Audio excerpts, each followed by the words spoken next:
जय श्री कुंज बिहारी की, जय श्री राधा प्यारी की। हरे कृष्णा कृष्णा कृष्णा हरे हरे, हरे रामा राम राम हरे हरे। भगवत रसिक चैनल में आप सभी का स्वागत है।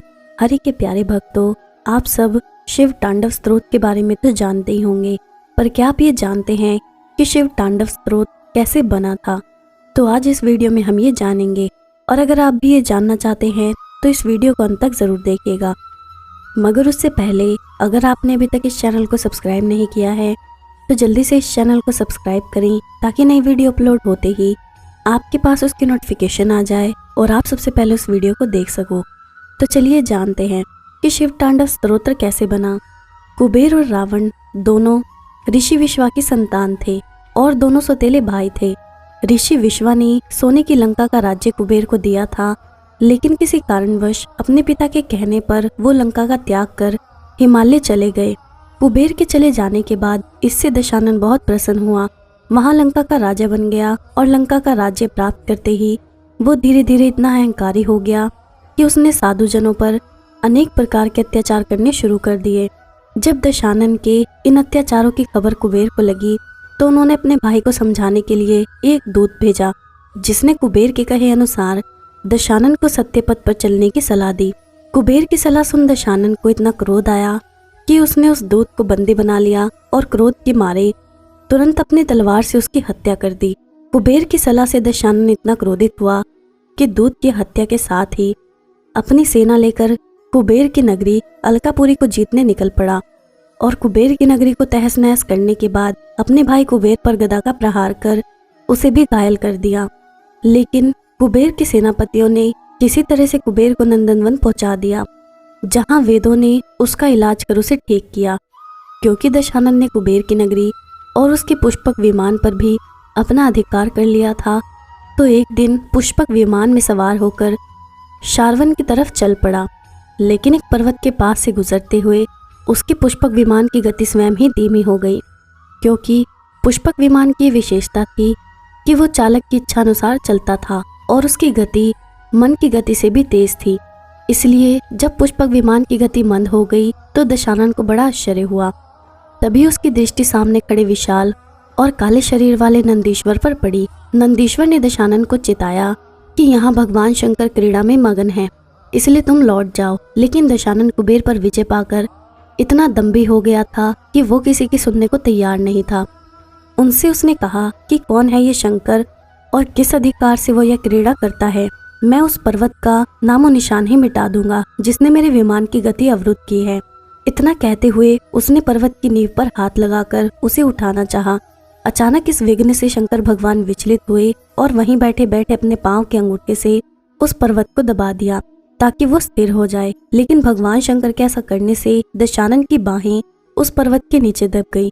फलस्वरूप क्रोध और जबरदस्त पीड़ा के कारण दशानन ने भीषण चित्कार कर उठा, जिससे ऐसा लगने लगा कि मानो प्रलय हो गया हो। तब दशानन के मंत्रियों ने उसे शिव स्तुति करने की सलाह दी ताकि उसका हाथ उस पर्वत से मुक्त हो सके। दशानन ने बिना देरी किए हुए सामवेद में उल्लेखित शिव के सभी स्तोत्रों का गान करना शुरू कर दिया, जिससे प्रसन्न होकर भगवान शिव ने दशानन को क्षमा करते हुए उसकी भौहों को मुक्त कर दिया। दशानन द्वारा भगवान शिव की स्तुति के लिए जो स्तोत्र गाया गया था वो दशानन ने भयंकर दर्द और क्रोध के कारण भीषण चित्कार से गाया था, और इसी भीषण चित्कार को संस्कृत भाषा में राव सुशरणम कहा जाता है। इसलिए जब भगवान शिव रावण की स्तुति से प्रसन्न हुए और उसके हाथों को पर्वत के नीचे से मुक्त किया, तो उसी प्रसन्नता में उन्होंने दशानन का नाम रावण यानी भीषण चित्कार करने पर विवश शत्रु रखा, क्योंकि भगवान शिव ने रावण को भीषण चित्रकार करने पर विवश कर दिया था और तभी से दशानन को रावण कहा जाने लगा। शिव की स्तुति के लिए रचा गया सामदेव का वो स्तोत्र जिसे रावण ने गाया था, उसको आज भी रावण स्तोत्र और शिव तांडव स्तोत्र के नाम से जाना जाता है। तो चलिए अब जानते हैं कि ईश्वर भक्ति में है या युक्ति में। सनातन धर्म में कण कण में भगवान का सुंदर भाव हृदय को सदैव से आनंदित करता रहा है। शास्त्रों और संतों के अनुसार इस जगत में जो कुछ भी चराचर रूप देख पा रही हैं, उसकी उत्पत्ति प्रकृति रूपी माँ योग माया की कृपा से और विनाश भी माँ की रुष्टता से ही है। प्राचीन काल से ही सनातन धर्म की समृद्ध परंपराओं और ज्ञान ने प्रकृति के अनुरूप धार्मिक और सामाजिक नियम और दायित्व निर्धारित किए हैं। प्राकृतिक और सनातन धर्म को पृथक करके नहीं देख सकते, पर सनातन धर्म का मूल भाव या कहें आधार प्रकृति पर ही टिका है। जीवन के लिए भोजन और भोग सभी प्रकृति से ही तो प्राप्त हो रहा है। वास्तव में जो भी चराचर का दर्शन और भोग कर रहे हैं सब प्रकृति से ही तो ले रहे हैं। इसलिए सनातन धर्म में कण कण में भगवान का भाव, प्रकृति और परमात्मा के प्रति कृतज्ञता का ज्ञापन भी है। प्रभु ने भाव के प्रभाव में अनेकानेक लीलाएं भी प्रकट की हैं। शास्त्र, श्रुति, स्मृतियों में भी इस भाव के बड़े ही सुंदर दर्शन होते हैं। ऐसे प्रसंगों से कण कण में भगवान की जो अवधारणा सनातन धर्म में विद्यमान है बलवती होती है। भक्तों के दृढ़ विश्वास और प्रेम ने प्रभु का आसन भी हिला दिया था। ऐसे भी अनेकानेक दिव्य प्रसंग हैं। संत एकनाथ जी संतों की एक टोली के साथ प्रयागराज के पवित्र जल से ज्योतिर्लिंग रामेश्वरम में जलाभिषेक की अभिलाषा लिए निरंतर नाम संकीर्तन करते चले जा रहे थे। दूर से मंदिर के शिखर के दर्शन होते ही संतों का उत्साह और भी प्रबल हो गया। संतगण संकीर्तन करते आगे बढ़ रहे थे कि तभी संतों की दृष्टि सड़क के किनारे प्यास से व्याकुल बीमार गधे पर पड़ी। करुणा तो सभी संतों के हृदय में जागृत हुई, पर वो हृदय में ही क्षमा मांगते हुए आगे चल दिए। अरे ये तीर्थ का जल तो भोले बाबा के निमित्त दूर से ला रहे हैं। यदि हमने इस जीव को पिला दिया तो संकल्प की हानि हो सकती है। अपनी धुन में मगन संत एकनाथ जी महाराज की दृष्टि प्यास से व्याकुल जीव निकाली जमीन पर सर पटकते गधे पर पड़ी। संत हृदय व्याकुल हो उठा। जीव में ही शिव के दर्शन होने लगे। मंदिर शिखर को प्रणाम कर कहा, हे सर्वव्यापी नाथ, आप स्वयं रूप समस्त चराचर में व्याप्त हैं। आप ही तो सृष्टि के कण कण में निवास करते हो। ऐसा ध्यान कर जल कलश लेकर गधे के समीप पहुंचे। हृदय में शिव का ध्यान और मुख में अखंड जप अनवरत चल रहा था, क्योंकि संत एकनाथ जानते थे कि गर्दभ बहुत प्यासा है और कहीं पिलाते समय जल छलक कर व्यर्थ न हो जाए। इसलिए अपनी जंघा पर गर्दभ का सर रखा और तीर्थ का जल गधे को बड़े ही प्रेम से पिलाने लगे।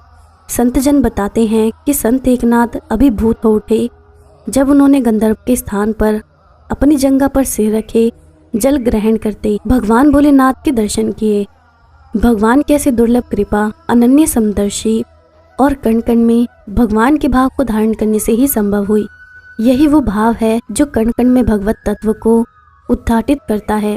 जब शिव दर्शन की कामना में यदि हम जल कलश लेकर प्यासे गधे को खोजते फिरें तो क्या शिव के दर्शन पाएंगे? नहीं, क्योंकि यहाँ भाव लुप्त हो गया है और हमने इस प्रसंग से युक्ति खोज ली है। भगवान की प्राप्ति भाव से ही संभव है, युक्ति से नहीं। यही है सनातन धर्म की विशेषता, यही है सनातन धर्म का भाव, सनातन धर्म की विशालता, सनातन धर्म की सुंदरता। कण कण में जहाँ बसते हैं राम। मंदिर के रास्ते में कोई बंदर प्रेम से अपने एक हाथ से तुम्हारा हाथ पकड़कर दूसरे हाथ से भोग के लड्डू छीन ले तो तुम्हारी चीख निकलेगी या प्रेम छलकेगा। भय के भाव के साथ तो प्रेम प्रकट ही नहीं हो सकता, और प्रयास के बाद भी यदि लड्डू नहीं बचा सके तो कण कण में भगवान तो हैं ही। लड्डू तो गए, अब बंदर में भी भगवान के दर्शन कर पुण्य कमा लें तो अच्छा ही है। ये भाव है या चतुराई। गाय अगर तुम्हारी तरफ भोजन की अभिलाषा में गति से लपके तो भागो का भाव आएगा या संत एकनाथ की कथा याद आएगी। ध्यान से देखोगे तो समझ जाओगे कि जो सारी धारणाएं और ज्ञान चारों ओर देख सुन रहे हो इसका कोई बहुत अर्थ सांसारिक जीवन में नहीं है, क्योंकि आचरण और व्यवहार परिस्थिति और व्यक्ति की सामर्थ्य के अनुरूप बदल जाता है। जीवन इतना प्रपंची हो गया है कि प्रेम और क्रोध भी बिना स्वार्थ के प्रकट नहीं हो रहा। कथनी और करनी पर स्वार्थ का ऐसा रंग चढ़ा है कि आत्मा की आवाज तो भ्रम और मिथ्या में ही लगती है। वैसे अपनी अनुकूलता और स्वयं की प्रसन्नता के लिए हम अपने जीवन की असहज और विशेष घटनाओं के घटित होते समय आत्मसंतुष्टि के लिए उन घटनाओं को मीराबाई, सूरदास, कबीरदास, एकनाथ जी जैसे अनेक महापुरुषों से जोड़ लेते हैं। भाव सबके लिए सम है।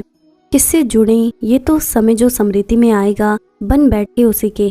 99 के फेर में गंगा स्नान को नहीं जा पा रहे मन चंगा तो कठौती में गंगा, इसके भाव में लगाने लगे गोते। संत रविदास जी महाराज पधार गए हृदय में। महात्मा बुद्ध ने भी मध्य मार्ग को ही कल्याणकारी बताया है।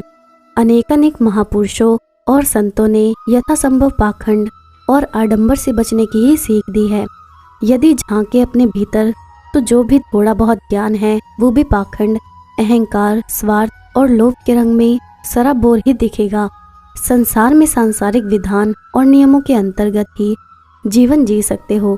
सांसारिक व्यवस्थाओं और नियमों का पालन अवश्य हो सकता है, पर प्रयास यही रहना चाहिए कि धर्म और परमात्मा के समक्ष सत्यनिष्ठ भाव बना रहे। संसार और आध्यात्मिक जगत दोनों की कुछ मर्यादाएं और नियम हैं। दोनों को आदर देना ही धर्म है। धर्म ही इस नश्वर संसार का आधार है।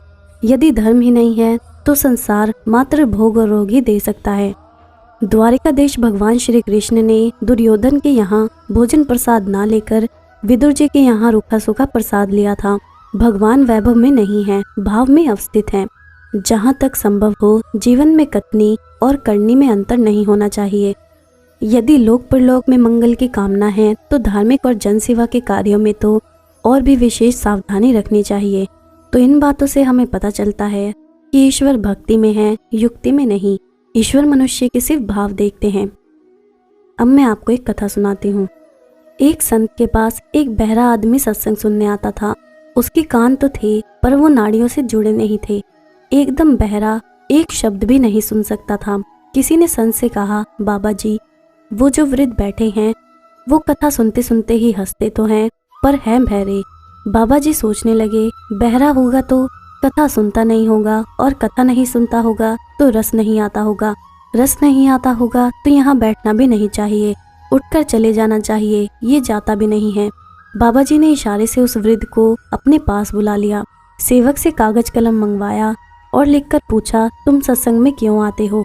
उस वृद्ध ने लिखकर जवाब दिया, बाबा जी, सुन तो नहीं सकता हूँ लेकिन ये तो समझता हूँ कि ईश्वर प्राप्त महापुरुष जब बोलते हैं तो पहले परमात्मा में डुबकी मारते हैं। संसारी आदमी बोलता है तो उसकी वाणी मन और बुद्धि को छूकर आती है, लेकिन ब्रह्मज्ञानी संत जब बोलते हैं तो उनकी वाणी आत्मा को छूकर आती है। मैं आपकी अमृत वाणी तो नहीं सुन पाता हूँ पर उसके आंदोलन मेरे शरीर को स्पर्श करते हैं। दूसरी बात, आपकी अमृत वाणी सुनने के लिए जो पुण्य आत्मा लोग आते हैं उनके बीच बैठने का पुण्य भी मुझे प्राप्त होता है। बाबा जी ने देखा कि ये तो ऊंची समझ के धनी हैं। उन्होंने कहा, मैं ये जानना चाहता हूँ कि आप रोज सत्संग में समय पर पहुँच जाते हैं और आगे बैठते हैं, ऐसा क्यों? उस वृद्ध ने लिखकर जवाब दिया, मैं परिवार में सबसे बड़ा हूँ। बड़े जैसा करते हैं वैसा ही छोटे भी करते हैं। मैं सत्संग में आने लगा तो मेरा बड़ा लड़का भी इधर आने लगा। शुरुआत में कभी कभी मैं बहाना बनाकर उसे ले आता था। मैं उसे ले आया तो वो अपनी पत्नी को यहाँ ले आया, पत्नी बच्चों को ले आई। अब सारा कुटुंब सत्संग में आने लगा। कुटुंब को संस्कार मिल गए। ब्रह्म चर्चा, आत्मज्ञान का सत्संग ऐसा है कि ये समझ में नहीं आए तो क्या, सुनाई नहीं देता हो तो भी इसमें शामिल होने मात्र से इतना पुण्य होता है कि व्यक्ति के जन्मों जन्मों के पाप ताप मिटने लगते हैं, पूरे परिवार का कल्याण होने लगता है। फिर जो व्यक्ति श्रद्धा और एकाग्रता पूर्वक सुनकर इसका मनन करे उसके परम कल्याण में संशय नहीं होगा। आशा करती हूँ कि आपको आज की वीडियो अच्छी लगी होगी, और अगर आपको ये वीडियो अच्छी लगी है तो इस वीडियो को लाइक ज़रूर करिएगा और जितना हो सके उतना शेयर करिएगा ताकि अन्य भक्तों तक भी ये वीडियो पहुँच सके। और आप मुझे मेरे इंस्टा और फेसबुक अकाउंट पर भी फॉलो कर सकते हैं, जिसका लिंक आपको नीचे डिस्क्रिप्शन में मिल जाएगा। अब मैं आपसे विदा लेती हूँ। जय श्री कुंज बिहारी की, जय श्री राधा प्यारी की। हरे कृष्णा कृष्णा कृष्णा हरे हरे, हरे रामा राम राम हरे हरे।